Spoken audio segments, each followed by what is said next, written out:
ശരീരത്തിൽ ആത്മാവിന് വേർപെടുത്തപ്പെടുകയാണ്. ആരും അറിയുന്നില്ല. അതേ, എല്ലാം കഴിഞ്ഞുകൊണ്ട് എല്ലാവരും പുറത്തേക്ക് പോയി. സിനിമ കഴിഞ്ഞ് പുറത്തേക്ക് പോയി. അന്നവിടെ സീപ്പർ പോലും കടന്നു വന്നില്ല.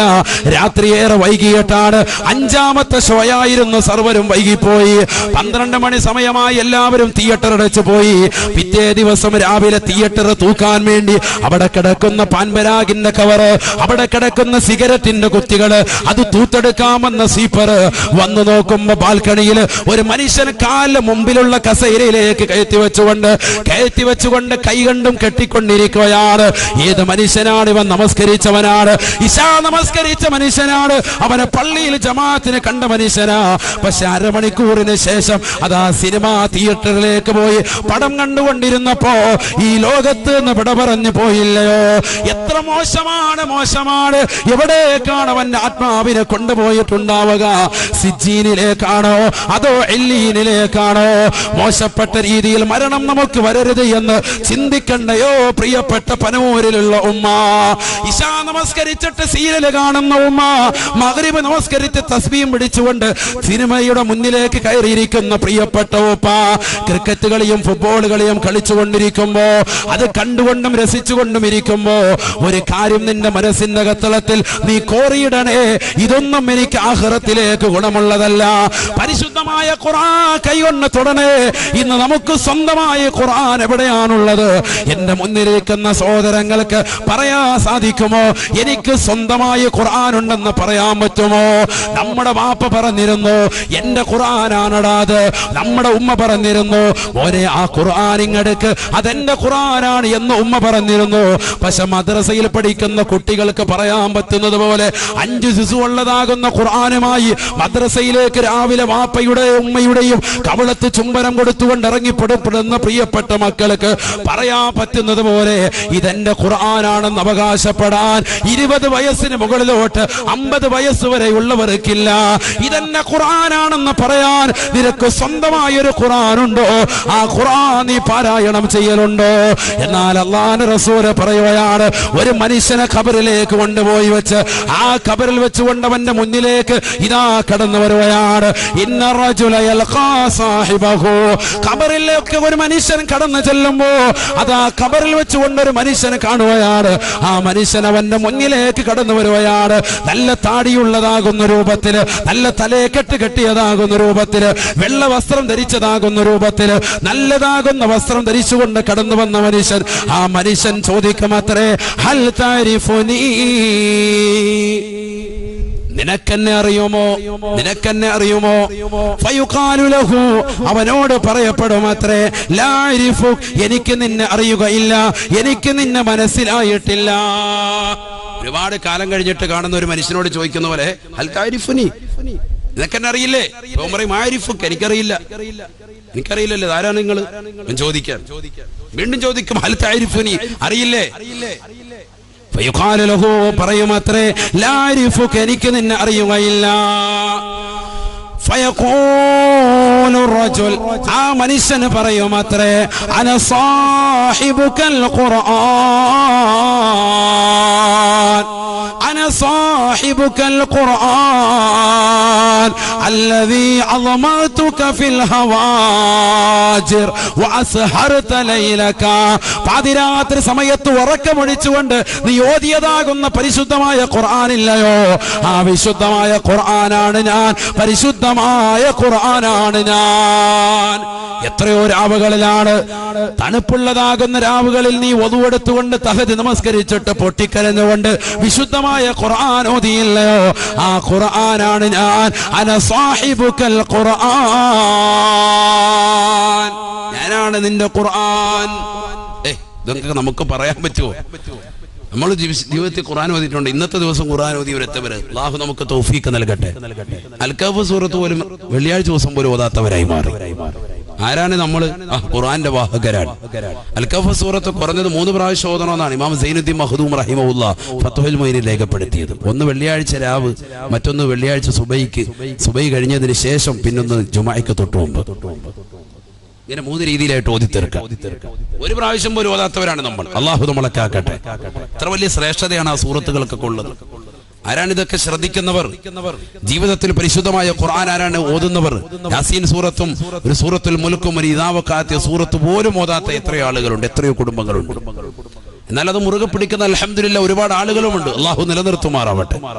അതുകൊണ്ട് മാത്രമായില്ല, ഖുർആൻ ശരിക്കും ഓതണം. നമ്മൾ ഖുർആൻ നല്ലതുപോലെ നമ്മൾ ഓതണം. ഹബീബായ റസൂലുള്ളാഹി സ്വല്ലല്ലാഹു അലൈഹി വസല്ലം തങ്ങൾ പറയുകയാണ്, യുദ്ഫഉൻ മുസ്തമിൽ ഖുർആനി ബൽ വദുനിയാ. പരിശുദ്ധമായ ഖുർആൻ കേൾക്കുന്നവരില്ലയോ, നീ വാഹനത്തിൽ യാത്ര ചെയ്യുന്നവരല്ലയോ, നീ വാഹനത്തിൽ യാത്ര ചെയ്യുന്ന സന്ദർഭത്തിൽ നല്ല ഹെഡ്സെറ്റ് വെച്ചുകൊണ്ട് പരിശുദ്ധമായ വശ്യസുന്ദരമായ ഖുർആനിക ആയത്ത് നീ കേട്ടുകൊണ്ടിരുന്നാൽ ആ യാത്രയിൽ നിനക്ക് അപകടമുണ്ടാവുകയില്ല. ഇത് ലോകത്തിന്റെ നായകന്റെ അധ്യാപനമാണ്. കാറിൽ നീ കാർ റീഡർ പിടിപ്പിച്ചോ, അല്ലെങ്കിൽ നിന്റെ മൊബൈൽ ഫോണിൽ നിന്ന് കാറിലേക്ക് കണക്ട് ചെയ്തിട്ടോ പരിശുദ്ധമായ ഖുർആനോദനെ വഅദുകൾ കേട്ടുകൊണ്ട് യാത്ര ചെയ്യണേ. അങ്ങനെ നീ പോയി കഴിഞ്ഞാലോ യുദ്ഫഉൻ മുസ്തമിൽ ഖുർആനി ബൽ വദുനിയാ. ഭൗതിക ലോകത്തെ വിപത്തുകളെ തൊട്ട് അല്ലാഹു കാക്കും സയ്യിദുനാ റസൂലുള്ളാഹി. അല്ലാഹു തൗഫീഖ് തരട്ടെ. ആക്സിഡന്റ് ഒന്നും ഉണ്ടാവൂല, നീ നിന്റെ രീതിക്ക് പോകണം. ഇപ്പൊ കണ്ടില്ല ഓരോ പിള്ളേർ എഞ്ചിനീയറിംഗ് കുട്ടികൾ അല്ലെങ്കിൽ ഇന്ന കുട്ടികളൊക്കെ ഒക്കെ മറിയുന്ന അവിടെ മറിയുന്ന എന്താ സംഭവം? ജിമിക്കി കമ്മൽ തുള്ളിച്ചാടിക്കൊണ്ട് പോയിട്ടാ. അല്ലാഹു ആക്കട്ടെ. അല്ലാതെ ഇവിടെ ദീനിന്റെ ആൾക്കാർ ഏതെങ്കിലും സിയാറത്തിന് പോയവരോ അല്ലെങ്കിൽ ഏതെങ്കിലും ഇൽമിന്റെ മേഖലകൾക്ക് പോയവരോ ആരെങ്കിലും കൊക്കെ മറിഞ്ഞിട്ട് പോയിട്ടുണ്ടോ? പോയിട്ടില്ല. നിങ്ങൾ ശ്രദ്ധിക്കാത്തത് എന്ത്? കാരണം എന്താ? അവരാ വണ്ടിയിൽ എന്താണ് സലാത്ത് ചൊല്ലിക്കൊണ്ടായിരിക്കും പോവാ, ദിക്ർ ചൊല്ലിയിട്ടായിരിക്കും പോവാ. മറ്റേത് ജിമിക്ക് കമ്മലേട്ടാ പോയത്. അല്ലാഹു ആക്കട്ടെ. അപ്പൊ കമ്മലിട്ട് കൊടുക്കും, താഴോട്ട് കൊക്കയിലോട്ട് മറിഞ്ഞു. അല്ലാഹു ആക്കട്ടെ. ശ്രദ്ധിക്കണം. ഞാൻ പറഞ്ഞത് ശ്രദ്ധിക്കാൻ വേണ്ടിയാണ്. യാത്രയിൽ നമ്മൾ ഏറ്റവും കൂടുതൽ ശ്രദ്ധിക്കേണ്ടതാ. വണ്ടിയിലോട്ട് കയറിയ ഉടനെ ഇത് വാതിന്റെയാണ്, ഇത് മാറ്റി ഖുർആനൊത്തൊന്നും വേണ്ട, വേറെ പാട്ട് വല്ലതും കണ്ടിട്ട് പാട്ടിട്ടിട്ട് എല്ലാവർക്കും അടിച്ചു പൊളിച്ചു പോകണം. ഒരു വണ്ടി എടുത്ത എല്ലാവർക്കും പിന്നെ അതാ രസം. സിനിമാപ്പാട്ട് വേണം.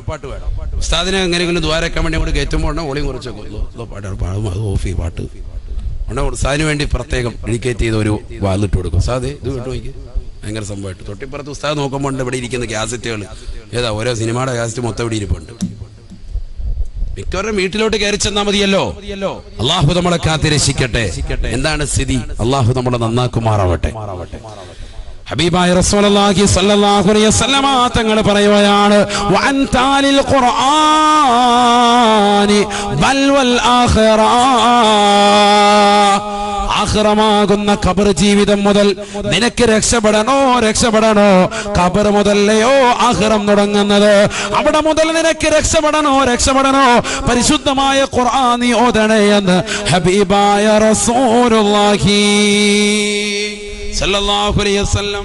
ഖുർആൻ ഓതണം. അല്ലാഹുവിന്റെ റസൂലിന്റെ അടുക്കലേക്ക് കടന്നു വന്നുകൊണ്ട് ഒരു മനുഷ്യൻ ചോദിക്കുകയാണ്, അയ്യുൽ അമാലി അഹബ്ബു ഇലല്ലാഹ്. അല്ലാഹുവിന് ഏറ്റവും ഇഷ്ടപ്പെട്ട അമൽ ഏതാണ് നബിയേ? അല്ലാഹുവിന് ഏറ്റവും ഇഷ്ടപ്പെട്ട അമൽ ഏതാണ് നബിയേ? ഫഖാല റസൂലുള്ളാഹി സ്വല്ലല്ലാഹു അലൈഹി വസല്ലം. അല്ലാഹുവിന്റെ റസൂൽ പറയുകയാണ്, അൽ ഹാൽ വൽ മുർതഹീൽ. അൽ ഹാൽ വൽ മുർതഹീൽ. അൽ ഹാൽ വൽ മുർതഹീൽ, ഹാലിൽ നടക്കലാണ്. എന്താ ഹാല് മുർതഹീൽ? ഫഖീല, നബി തങ്ങളോട് ചോദിക്കപ്പെടുകയാണ്, വമൽ ഹാലു വൽ മുർതഹീൽ, എന്താണ് ഹാൽ എന്ന് പറഞ്ഞാൽ, എന്താണ് മുർതഹീൽ എന്ന് പറഞ്ഞാൽ? ഫഖാല റസൂലുള്ളാഹി സ്വല്ലല്ലാഹു അലൈഹി വസല്ലം. അല്ലാഹുവിന്റെ റസൂൽ മറുപടി കൊടുത്തു അത്രേ, ഇദാ ഖതമ ഖതമതൻ ഇസ്തഅനഫ ഖതമതൻ ഉഖറാ. പരിശുദ്ധമായ ഖുർആൻ ഒരു പ്രാവശ്യം ഓതി തീർത്താൽ വീണ്ടും ഖുർആൻ തുടങ്ങി വെക്കുന്നവരാണ്, വീണ്ടും ഫാത്തിഹ സൂറത്ത് മുതൽ തുടങ്ങുന്നവരാണ്, വീണ്ടും ഖുർആൻ തീർക്കുന്നവരാണ്, വീണ്ടും ഫാത്തിഹ മുതൽ തുടങ്ങി വെക്കുന്നവരാണ്, വീണ്ടും ഖത്മ് തീർക്കുന്നവരാണ്, വീണ്ടും ഫാത്തിഹ മുതൽ തുടങ്ങി വെക്കുന്നവരാണ്. ഇങ്ങനെ ചെയ്യുന്നതാകുന്ന ആളിനെ അല്ലാഹുവിന് വലിയ ഇഷ്ടമാണ് എന്ന് ഹബീബായ റസൂലുള്ളാഹി സല്ലല്ലാഹു അലൈഹി വസല്ലം. അല്ലാഹു തൗഫീഖ് തരട്ടെ. അപ്പൊ ഖബറിലേക്ക് വരുന്ന മനുഷ്യൻ, ഖബറിൽ വരുന്നതാകുന്ന മനുഷ്യൻ ഒരു മനുഷ്യനെ കാണുകയാണ്. അവിടെ അതാ ഒരു മനുഷ്യന്റെ കോലത്തിൽ നിൽക്കുകയാണ്. ആ മനുഷ്യൻ ചോദിക്കുകയാണ്, ഹൽ താരിഫുനി, നിനക്കെന്നെ അറിയില്ലയോ അറിയില്ലയോ? ഫയുഖാലു ലഹു, പറയപ്പെടുമത്രേ, ലാ അരിഫുകുമാ അരിഫുക്, എനിക്ക് നിന്നെ അറിയില്ല എന്ന് പറയുമ്പോ അവന് പറയുകയാണ്, അന സാഹിബുക്കൽ ഖുർആൻ, ഞാനാണ് നിന്റെ വിശുദ്ധ ഖുർആൻ. നീ ഉറക്കമടിച്ചുകൊണ്ട് ഖുർആൻ ഓതിയത് എന്നെയാണ് നീ പാരായണം ചെയ്തത്. നിന്റെ കൂടെ ഞാനുണ്ട്. ഇനി മുതൽ അങ്ങോട്ടുള്ള എല്ലാ യാത്രകളിലും ഞാനുണ്ട്. വയൂദഉ അലാ റഅസിഹി താജുൽ വഖാർ, അവന്റെ തലയിലേക്ക് വഖാറിന്റെ ഗാംഭീര്യത്തിന്റെ ഒരു കിരീടത്തെ അല്ലാഹു ധരിപ്പിക്കുമത്രേ എന്ന് ഹബീബായ റസൂലുള്ളാഹി സ്വല്ലല്ലാഹു അലൈഹി വസല്ലം. അല്ലാഹു തൗഫീഖ് നൽകട്ടെ. എന്താ കാര്യം? ഖുർആൻ ഓതിയവനാണ്, ജീവിതത്തിൽ ഒരുപാട് സുഹൃതങ്ങൾ അനുഷ്ഠിച്ചവനാണ്. അവന്റെ തലയിലേക്ക് ഒരു കിരീടം കൊണ്ട് വെച്ചു കൊടുക്കും. ഹബീബായ റസൂലുള്ളാഹി സ്വല്ലല്ലാഹു അലൈഹി വസല്ലം തങ്ങൾ പറയുകയാണ്, വല്ലാത്ത പ്രകാശമാണ്, വല്ലാത്ത പ്രകാശമാ പരിശുദ്ധമായ ഖുർആൻ മനഃപാഠമാക്കിയതാകുന്ന മക്കളില്ലയോ? വിശുദ്ധ ഖുർആൻ ജീവിതത്തിൽ ഉൾക്കൊണ്ടുന്ന മക്കളില്ലയോ? എന്റെ ശബ്ദം ശ്രവിക്കുന്ന പ്രിയപ്പെട്ട മുത്തല്ലിമീങ്ങളെ, ഹിഫ്ള് പഠിക്കുന്നതാകുന്ന പൊന്നുമക്കളെ, ചെറിയ പുണ്യമല്ല ഖുർആൻ ഓതുക എന്നുള്ളത്. ആ മക്കള് രാവിലെ 4 മണിക്ക് എഴുന്നേറ്റുകൊണ്ട് തഹജ്ജുദ് നമസ്കരിച്ചുകൊണ്ട് പരിശുദ്ധമായ ഖുർആൻ ഓതുകയല്ലയോ? സുബഹി നമസ്കരിച്ചിട്ട് വൈകുന്നേരം വരെ പരിശുദ്ധമായ ഖുർആൻ ഓതുകയല്ലയോ? പുതിയ പാഠവും പഴയ പാഠവും എന്ന നിലയ്ക്ക് ഖുർആനുമായി ബന്ധപ്പെട്ടുകൊണ്ട് ജീവിക്കുന്നവരെ ഒരു ചെറിയ സൗഭാഗ്യമല്ല. അല്ലാഹുവിന്റെ കലാമല്ലയോ, പരിശുദ്ധ കലാമല്ലയോ? ആ കലാം ഓതാനുള്ള സൗഭാഗ്യം കിട്ടുക എന്നുള്ളത് ചെറിയ കാര്യമല്ല, ചെറിയ കാര്യമല്ല. ഹബീബായ നബി തങ്ങൾ പറയുകയാണ്, വയൂദഉ അലാ റഅസിഹി താജുൽ വഖാർ, ഗാംഭീര്യത്താലുള്ള ഒരു കിരീടത്തെ അല്ലാഹു സുബ്ഹാനഹു വ തആല അവന്റെ തലയിലേക്ക് അണിയിക്കുമത്രേ. തീർന്നില്ല. വയൂതാ ബിയമീനിഹി അൽ മുൽക്കു, അവന്റെ വലതുഭാഗത്ത് ശാശ്വതത്വം രേഖപ്പെടുത്തുകയാണ്. രാജാധികാരം അല്ലാഹു നൽകുകയാണ്. സ്വർഗലോകത്തേക്കുള്ള രാജാധികാരം അവന്റെ വലതുഭാഗത്ത് അല്ലാഹു രേഖപ്പെടുത്തുകയാണ്. വൽ ഖുൽദു ബിശിമാലിഹി, ആ സ്വർഗലോകത്ത് ശാശ്വതത്വം വസിക്കാനുള്ളതായ സർട്ടിഫിക്കറ്റും അവന്റെ ഖബറിൽ വെച്ച് തന്നെ അല്ലാഹു രേഖപ്പെടുത്തി കൊടുക്കുകയാണ്. തീർന്നില്ല. നാളെ മഹ്ശറിലേക്ക് അവനെ കൊണ്ടുപോകുമ്പോ വയുക്സാ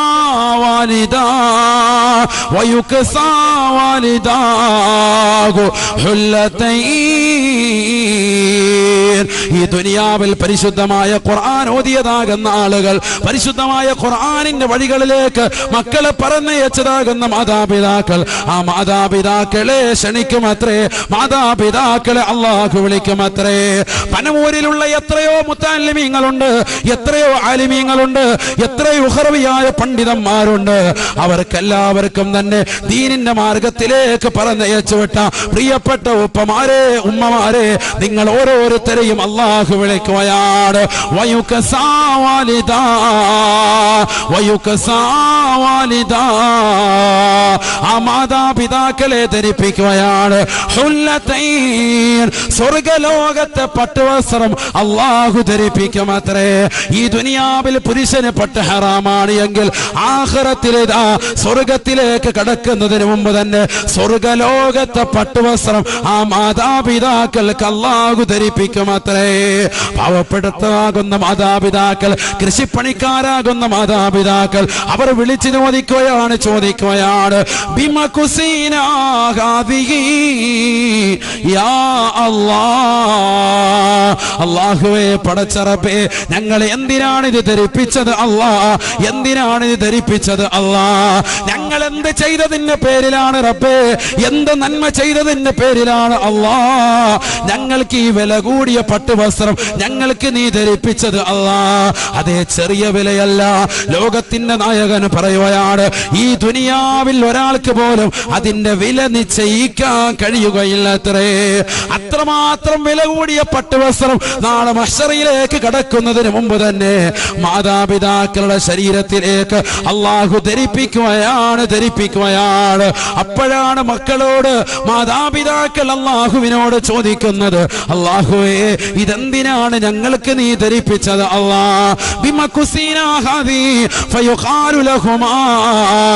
അവർ രണ്ടാളുകളോട് പറയപ്പെടും അത്രേ,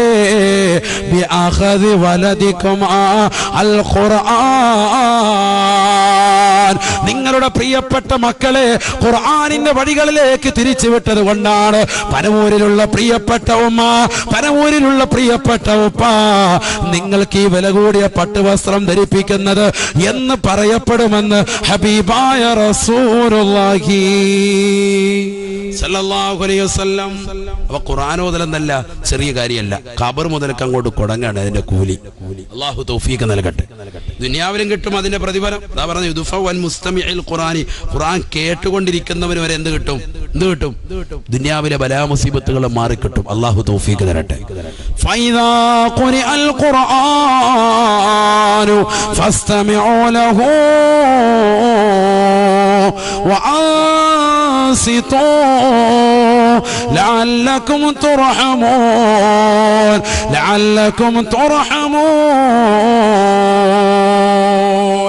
പരിശുദ്ധമായ ഖുർആൻ നിങ്ങൾ കേൾക്കുമ്പോ അത് സാഗൂതം ശ്രദ്ധ ചരിച്ച് കേൾക്കണേ.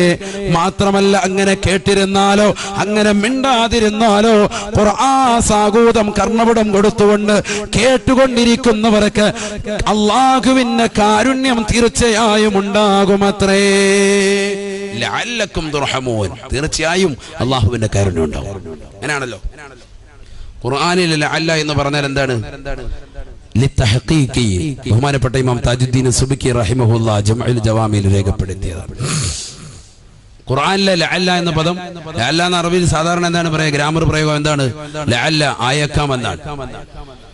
ലഅല്ല ആയക്കാം, ലഅല്ലകും തുർഹമൂൻ, നിങ്ങൾക്ക് റഹ്മത്ത് ചെയ്യപ്പെട്ടേക്കാം എന്നാണ് അർത്ഥം. പക്ഷേ ഖുർആനിൽ ലഅല്ല വന്നു കഴിഞ്ഞാൽ അവിടെ അർത്ഥം മാറും. ലഅല്ല ഖുർആനിൽ വന്നാൽ അവിടെ അർത്ഥം ലിത്തഹഖീഖി, ഉറപ്പായിട്ടും ഉണ്ടാകും. നിങ്ങൾക്ക് ഉറപ്പായിട്ടും അല്ലാഹു കരുണ ചെയ്യും എന്നാണ് അതിന്റെ അർത്ഥം. അല്ലാഹു തൗഫീഖ് നൽകട്ടെ. അപ്പൊ ഖബറിൽ പ്രകാശം കിട്ടുന്ന കാര്യം, ഖബറിൽ രക്ഷപ്പെടുന്ന കാര്യം നമ്മൾ പഠിച്ചു ആദ്യമായി. ഇനി എന്താണ് ഖബർ എന്ന് പഠിക്കാൻ പോവാണ്. എന്താണ് ഖബർ? അല്ലാത്തൊരു സംഭവം. സയ്യിദുനാ റസൂലുള്ളാഹി സ്വല്ലല്ലാഹു അലൈഹി വസല്ലം തങ്ങൾ പറഞ്ഞു, മാ റഅയ്തു മൻളറൻ ഖത്തു ഇല്ലാ വൽ ഖബ്റു അഫ്ളഅ മിൻഹു ശഫീഉനാ റസൂലുള്ളാഹി. ഞാൻ കണ്ടിട്ടുള്ളതിൽ വെച്ച് ഏറ്റവും മോശപ്പെട്ട സ്ഥലം, ഏറ്റവും ഭയാനകമാകുന്ന സ്ഥലം അത് ഖബറാണ് എന്ന് മുഹമ്മദ് റസൂലുള്ളാഹി.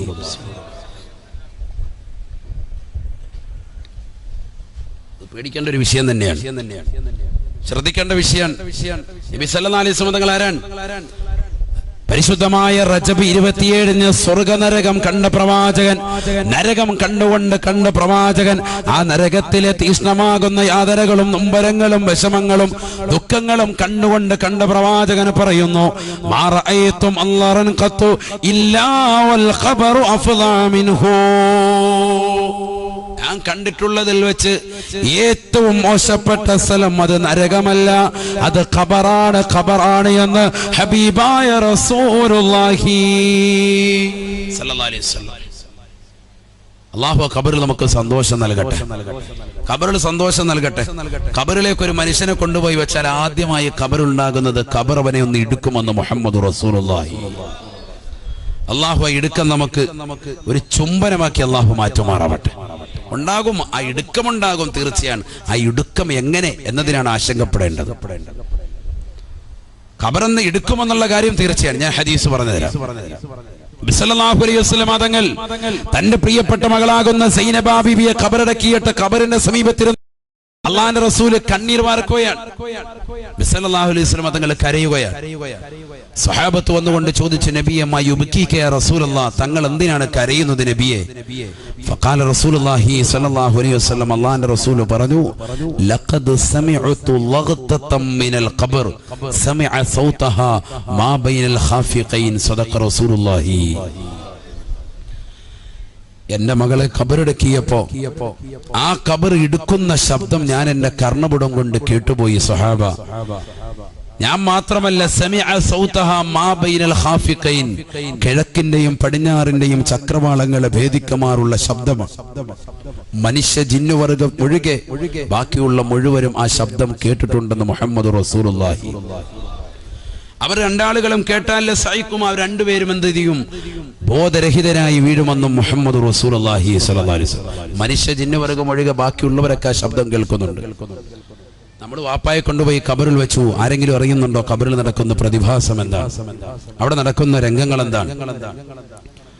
അള്ളാഹു നമുക്ക് സലാമത്ത് നൽകട്ടെ. ഖബറിലേക്ക് ഒരു മനുഷ്യനെ കൊണ്ടുപോയി വെച്ചാൽ ആദ്യമായി ഖബറിനുണ്ടാകുന്ന സംഭവമാണ് ഖബറെടുക്കുക. തന്റെ പ്രിയപ്പെട്ട മകളാകുന്ന സൈനബ ബിബിയെ ഖബറടക്കിയിട്ട് കരയുന്ന പ്രവാചകന്റെ മറുപടി അതാണ്, ലഖദ് സമിഅതു ലഗ്തതൻ മിനൽ ഖബരി സമിഅ സൗതഹാ മാ ബൈനൽ ഖാഫിഖൈൻ. കിഴക്ക് ചക്രവാളങ്ങളെ പടിഞ്ഞാറ് ചക്രവാളങ്ങളെ ഭേദിക്കുമാറുള്ള ശബ്ദം ഞാൻ എന്റെ കർണപുടം കൊണ്ട് കേട്ടുപോയി സ്വഹാബത്തെ എന്ന് മുഹമ്മദ് റസൂലുള്ളാഹി. ഹബീബായ റസൂലുള്ളാഹി സ്വല്ലല്ലാഹു അലൈഹി വസല്ലമ തങ്ങളോട് ഉടനെ ഒരു അനുയായി ചോദിക്കുകയാണ്, അലി ഖാസിമുനാ കദാ അലി ഖാസിമുനാ കദാ. നബിയേ നബിയേ, അവിടുത്തെ പ്രിയപ്പെട്ട മൂത്ത മകനാകുന്ന ഖാസിമിനെയും ഇപ്രകാരം ഖബർ ഇടുക്കിയിരുന്നോ നബിയേ, ഖബർ ഞെരുക്കിയിരുന്നോ നബിയേ. അവിടുത്തെ മകനെ കൊണ്ടുപോയി ഖബറടക്കിയപ്പോഴും ഖബറെടുക്കുന്ന ശബ്ദം കേട്ടിരുന്നോ നബിയെ, കേട്ടിട്ടുണ്ടോ നബിയെ? മകളെ ഖബറടക്കിയപ്പോ ഈ ശബ്ദം കേട്ടെന്ന് പറഞ്ഞ മൂത്ത മകനെ ഖബറടക്കിയപ്പോ ഇങ്ങനെയായിരുന്നോ? ഫഖാല റസൂലുള്ളാഹി സ്വല്ലല്ലാഹു അലൈഹി വസല്ലം, ഹബീബായ റസൂലുള്ളാഹി സ്വല്ലല്ലാഹു അലൈഹി വസല്ലം തങ്ങൾ പറയുകയാണ്, നഅം യാ സഹാബാ വലൽ ഇബ്രാഹിം അല്ലദീ അസാറ മിൻഹു. എന്റെ പ്രിയപ്പെട്ട മൂത്ത മകനാകുന്ന ഖാസിമിനെ മാത്രമല്ല, ഇപ്പോൾ മരണപ്പെട്ടതാകുന്ന സൈനബ ബീവി എന്ന മകളെ മാത്രമല്ല, എന്റെ കൊച്ചുമകനാകുന്ന ഇബ്രാഹിം എന്ന പൊന്നുമകനെ പോലും ഖബർ വെറുതെ വിട്ടില്ല സാബ. ഖബറെടുക്കുന്ന ശബ്ദം ഞാൻ എന്റെ കർണപുടം കൊണ്ട് കേട്ടുപോയെന്ന് ഹബീബായ റസൂലുള്ളാഹി സല്ലല്ലാഹു അലൈഹി വസല്ലം. ഇമാം സുയൂത്തി റഹിമഹുല്ല പറയുന്നു, നബി സല്ലല്ലാഹു അലൈഹി വസല്ലം തങ്ങളുടെ കുടുംബാദികളെ അതുപോലെ തന്നെ അള്ളാഹുവിന്റെ ഔലിയാക്കളെ മഹത്തുക്കളെയൊക്കെ ഖബറെടുക്കി എന്ന് പറഞ്ഞാൽ അവരുടെ വാരിയല്ലുകൾ കോർത്തിട്ടോ അല്ലെങ്കിൽ തലച്ചോറ് പൊട്ടിത്തെറിച്ചിട്ടോ അത്തരത്തിലുള്ള രീതിക്കല്ല, മറിച്ചൊരു ചുംബനം കൊടുത്തിട്ട് മാറുകയാണെന്ന് സയ്യിദുന ബഹുമാനപ്പെട്ട ഇമാം സുയൂത്തി റഹിമഹുല്ല അവിടുത്തെ ശറഹ് സുദൂർ എന്ന മഹത്തായ ഗ്രന്ഥത്തിലൂടെ രേഖപ്പെടുത്തുകയാണ്. എന്നാൽ മുനാഫിക്കുകൾ, കപടവിശ്വാസികൾ, അവിശ്വാസികൾ അവരെ ഖിയാമത്ത് നാൾ വരെ ഖബർ വന്ന് ചേർന്ന് ഇടുക്കുമെന്നും ബഹുമാനപ്പെട്ട ഇമാം സുയൂത്തി റഹിമഹുല്ല. വലിയ മഹാനാണ് ഇമാം സുയൂത്തി. ഇമാം സുയൂത്തി റഹിമഹുല്ല കൈവെക്കാത്തതാകുന്ന ഒരു ഫന്നുമില്ല. എല്ലാ ഫന്നിലും അദ്ദേഹം കിതാബ് രചിച്ചിട്ടുണ്ട്. മഹാനുഭാവം പറയാൻ എല്ലാ ദിവസവും എല്ലാ സമയത്തും എപ്പോഴും ഖബറെടുക്കിക്കൊണ്ടിരിക്കുന്ന ആളുകൾ, അത് കപടവിശ്വാസികൾ, ബിദ്അത്തിന്റെ ആളുകൾ, മോശപ്പെട്ട ആളുകൾ, അവിശ്വാസികൾ, അവരെ എപ്പോഴും ഖബർ വന്ന് എടുക്കും. തലച്ചോറും ശരീരത്തിലെ അവയവങ്ങളും വാരിയല്ലുകളും കോർത്തിണക്കും. വല്ലാതെ പ്രയാസത്തിലേക്ക് എത്തും. വീണ്ടും പൂർവ്വപരി ഭംഗിയായി പഴയ രീതിയിലേക്ക് എത്തും. വീണ്ടും ഖബറെടുക്കും. ഇങ്ങനെ ഖിയാമത്ത് നാൾ വരെ തുടർന്നുകൊണ്ടിരിക്കുമെന്ന് ഇമാം സുയൂത്തി റഹിമഹുല്ല. അള്ളാഹു നമ്മളെ കാത്തുരക്ഷിക്കട്ടെ. അതിൽ നിന്ന് രക്ഷപ്പെടണം. അതാണ് നമ്മുടെ ദുആ. അതിൽ നിന്ന് രക്ഷപ്പെടണം. ഖബർ എന്തായാലും വന്ന് എടുക്കും. അതൊരു ചുംബനം പോലെ ആയിട്ട് മാറണം. നബി സല്ലല്ലാഹു അലൈഹി വസല്ലമ തങ്ങൾ ഇത് പറഞ്ഞുകൊണ്ട് കരയുകയാണ്. കാരണം തന്റെ പ്രിയപ്പെട്ട പൊന്നുമോളെ ഖബറടക്കിയപ്പോ ഖബറിന്റെ സമീപത്ത് നിന്നുകൊണ്ട് പ്രവാചകനെ കരയാനുള്ള കാരണം ഖബറെടുക്കുന്ന ശബ്ദം കേട്ടു എന്നുള്ളതാണ്. ഖബറെടുക്കുന്ന ശബ്ദം കേട്ടുപോയി. അപ്പൊ എന്താണ് അവസ്ഥ? അറിയില്ലല്ലോ, ഉള്ളിലുള്ള കാര്യമല്ലേ.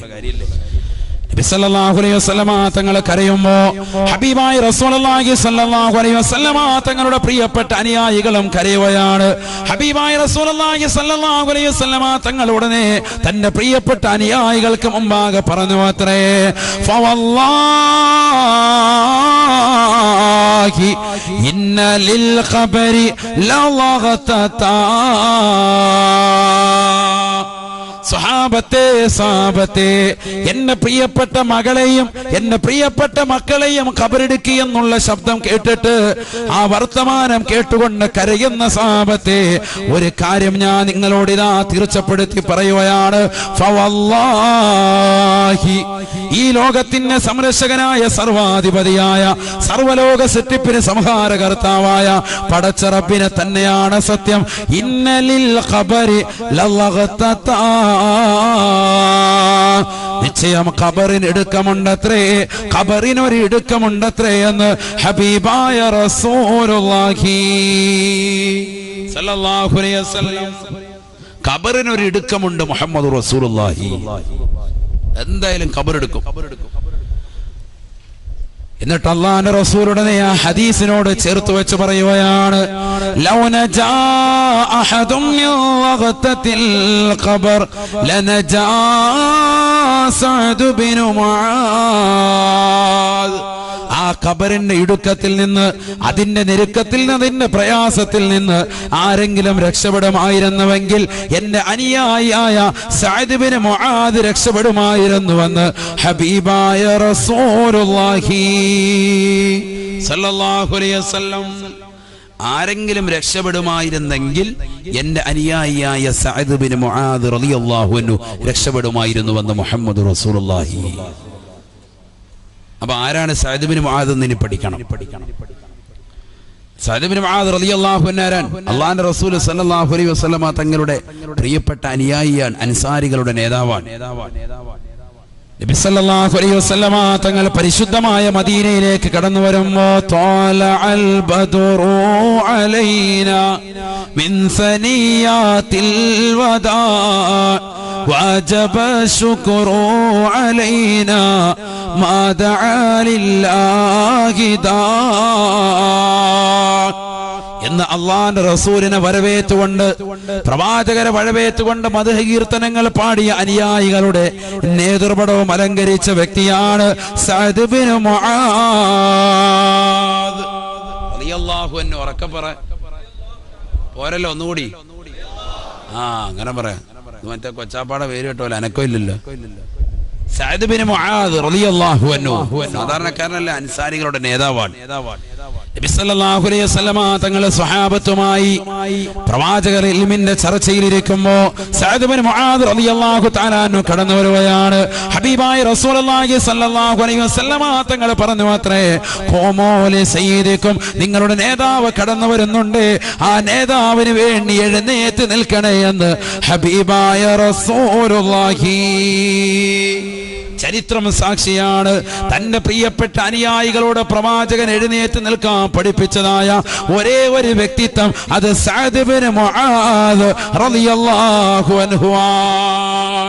അദ്ദേഹത്തിന് വേണ്ടി എഴുന്നേറ്റ് നിൽക്കുക. കാരണം എന്താ? അൻസാരികളുടെ നേതാവാണ്. അദ്ദേഹത്തിന് വേണ്ടി എഴുന്നേറ്റ് നിൽക്ക് സയ്യിദുനാ റസൂലുള്ളാഹി.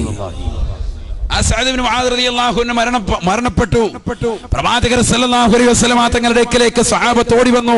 പ്രവാചകരോട് പറഞ്ഞു, നബിയെ, സഅദ് ബിൻ മുആദ് റളിയല്ലാഹു അൻഹു മരണപ്പെട്ടു പോയി നബിയെ. സല്ലല്ലാഹു അലൈഹി വസല്ലം തങ്ങൾക്ക് വല്ലാത്ത വിഷമമായി. അല്ലാഹുവിന്റെ റസൂൽ സല്ലല്ലാഹു അലൈഹി വസല്ലം തങ്ങൾ ആ വീട്ടിലേക്ക് ചെല്ലുകയാണ്. മയ്യത്ത് നമസ്കരിക്കാൻ വേണ്ടി മയ്യത്ത് കുളിപ്പിച്ച് മയ്യത്ത് കട്ടിലേക്ക് എടുത്തു വെച്ച് ജനാസ തോളിലേറ്റുകൊണ്ട് സ്വഹാബത്ത് പള്ളിക്കാട്ടിലേക്ക് പോകുമ്പോ ഹബീബായ റസൂലുള്ളാഹി സല്ലല്ലാഹു അലൈഹി വസല്ലമ തങ്ങളെ അനുയായികൾ നോക്കുകയാണ്. അല്ലാഹുവിന്റെ റസൂൽ കാല് നിലത്ത് കുത്തുന്നില്ല. സല്ലല്ലാഹു അലൈഹി വസല്ലം തങ്ങളെ നോക്കുമ്പോ ഉപ്പൂറ്റിയുടെ ഭാഗം പ്രവാചകൻ കുത്തുന്നില്ല. പിന്നെ വിരലിങ്ങനെ കുത്തി കുത്തി പ്രവാചകൻ പ്രയാസപ്പെട്ട് നടക്കാൻ. എന്ത് പറ്റി? നബിയോട് ചോദിച്ചു, മലക്കാ റസൂലല്ലാഹ്, നബി എന്ത് പറ്റിയത്? സല്ലല്ലാഹു അലൈഹി വസല്ലം തങ്ങൾ പറഞ്ഞു, എന്നെ കല്ലിൽ ഒരു മുള്ളു തറച്ചിട്ടോ കാലിൽ ഒരു മുള്ളു തറച്ചിട്ടോ അല്ലെങ്കിൽ ഒരു ചരൽക്കല്ല് പതിഞ്ഞിട്ടോ ഒന്നുമല്ല ഞാൻ ഇങ്ങനെ നടക്കുന്നത്. 70,000 മലക്കുകളെ അല്ലാഹു സുബ്ഹാനഹു വ തആല ഈ സഅദ് ഇബ്നു മുആദിന്റെ മരണവാർത്ത അറിഞ്ഞതുകൊണ്ട് ഉടനെ സൃഷ്ടിക്കുകയും ഈ ഭൂമിയിലേക്ക് ഇറക്കുകയും ചെയ്തു അത്രേ. 70,000 മലക്കുകൾ മുഴുവനും ഈ മദീനത്തെ തെരുവിലൂടെ നടന്നിട്ട് എനിക്കെന്നെ കാല് നിലത്തുകുത്താൻ കഴിയുന്നില്ല സാബായെന്ന് ഹബീബായ റസൂലുള്ളാഹി സ്വല്ലല്ലാഹു അലൈഹി വസല്ലം. മലക്കുകളുടെ ആധിക്യത്താൽ എനിക്കെന്റെ കാല് നിലത്ത് കുത്താൻ കഴിയുന്നില്ല. അത്രത്തോളം തിങ്ങി നിരങ്ങിയപ്പോ ഈ റോഡിൽ കൂടെ മലക്കുകൾ പോകുന്നത് സയ്യിദുനാ റസൂലുള്ളാഹി. അപ്പൊ ആള് നിസ്സാരക്കാരനാണോ? തീർന്നില്ല.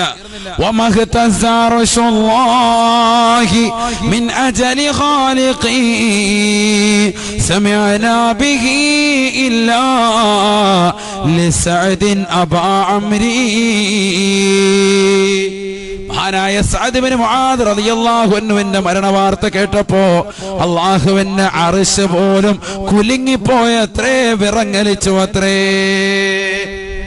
സഅദ് ഇബ്നു മുആദ് റളിയല്ലാഹു അൻഹു മരണവാർത്ത കേട്ടപ്പോൾ, സൃഷ്ടികളിൽപ്പെട്ട ഒരു വ്യക്തിയുടെ മരണവാർത്ത കേട്ടപ്പോഴത്തേക്കും അർശ് കുലുങ്ങി. സയ്യിദുനാ റസൂലുള്ളാഹി. ഇതൊക്കെ ചരിത്രമാണ്, പഠിച്ചു വെക്കണം നമ്മൾ. അപ്പൊ അങ്ങനത്തെ സഅദ് ഇബ്നു മുആദ് റളിയല്ലാഹു തആല അൻഹു ജീവിച്ചിരിക്കുന്ന കാലഘട്ടത്തിൽ തന്നെ പ്രവാചകർ സല്ലല്ലാഹു അലൈഹി വസല്ലമ തങ്ങൾ തന്റെ പ്രിയപ്പെട്ട അനുയായികളോട് എഴുന്നേറ്റ് നിൽക്കുക, നിങ്ങളുടെ നേതാവാണെന്ന് പഠിപ്പിച്ച പ്രവാചകൻ മരണപ്പെട്ടുമ്പോ അല്ലാഹുവിന്റെ അർശ് പോലും വിറങ്ങലിച്ചതാകുന്ന സഅദ് ഇബ്നു മുആദ് റളിയല്ലാഹു അൻഹുവിന്റെ ജനാസ, ആ ജനാസ അനുഗമിക്കുമ്പോൾ വിരൽ കുത്തിക്കൊണ്ട് കടന്ന പ്രവാചകരോട് ചോദിച്ചു, എന്തിനാണ് ഇത്ര പ്രയാസപ്പെട്ടുകൊണ്ട് നടക്കുന്നത് എന്ന് ചോദിച്ചപ്പോ 70,000 മലക്കുകളെ അല്ലാഹു സുബ്ഹാനഹു വ തആല ഈ ഭൂമിയിലേക്ക് ഇറക്കി. ആ മലക്കുകൾ ഈ മദീനത്തെ തെരുവിലൂടെ നടക്കുന്നത് കാരണമായിട്ട് എനിക്കെന്റെ കാലുകുത്താൻ കഴിയുന്നില്ല എന്ന് പഠിപ്പിച്ച പ്രവാചകർ സല്ലല്ലാഹു അലൈഹി വസല്ലമ തങ്ങള് വർണ്ണവലിപ്പം പറഞ്ഞ സഅദ് ഇബ്നു മുആദിന്റെ ജനാസ ഖബറിലേക്ക് വെച്ചപ്പോ അല്ലാഹുവിന്റെ റസൂൽ പറയുന്നു, ലഖദ് സമിഅതു ലഗ്തതൻ മിനൽ ഖബർ, ഖബർ എടുക്കുന്ന ശബ്ദം ഞാൻ കേട്ടു. സയ്യിദുനാ റസൂലുള്ളാഹി. ചിന്തിച്ചു നോക്ക്, ഇപ്പൊ എന്തായിരിക്കും നമ്മുടെ അവസ്ഥ? മലക്ക് ആകെ ഇപ്പുറത്ത് 2 മലക്കുണ്ടായിട്ട് തെറ്റെഴുതാനേ സമയമുള്ളൂ, വേറെ മലക്കൊന്നും ഇറങ്ങിയിട്ടില്ല താനും. മലക്കിങ്ങനെ ചേഞ്ച് ചെയ്യും കേട്ടോ, അങ്ങനെയാണ്. നമ്മുടെ വലത്ത് റഖീബ് എത്തിയത് മലക്കെന്താണ്? ചേഞ്ച് ആവുമെന്നാണ് സയ്യിദുനാ റസൂലുള്ളാഹി. അതൊരു പുതിയ അറിവാണല്ലോ, അതേ ചേഞ്ചാണ്. ഹബീബായ റസൂലുള്ളാഹി സ്വല്ലല്ലാഹു അലൈഹി വസല്ലമ തങ്ങൾ പറഞ്ഞില്ലയോ, യതആഖബു ഫീകും മലായികത്തുൽ ലൈലി വ മലായികത്തുൻ നഹാർ യജ്തമിഊന ഫീ സ്വലാത്തി സുബ്ഹി വ ഫീ സ്വലാത്തിൽ അസ്രി. ഹബീബായ റസൂലുള്ളാഹി. മലായികത്തുൽ ലൈലി വ മലായികത്തുൻ നഹാർ, പകലിലും അതുപോലെ തന്നെ രാത്രിയിലും മലക്കുകൾ ഇങ്ങനെ ചേഞ്ച് ആവും. ഒരു കൂട്ടം മലക്കുകൾ എപ്പോ ഇറങ്ങി വരും? സുബഹിക്ക് വരും. അപ്പൊ സുബഹി വരെ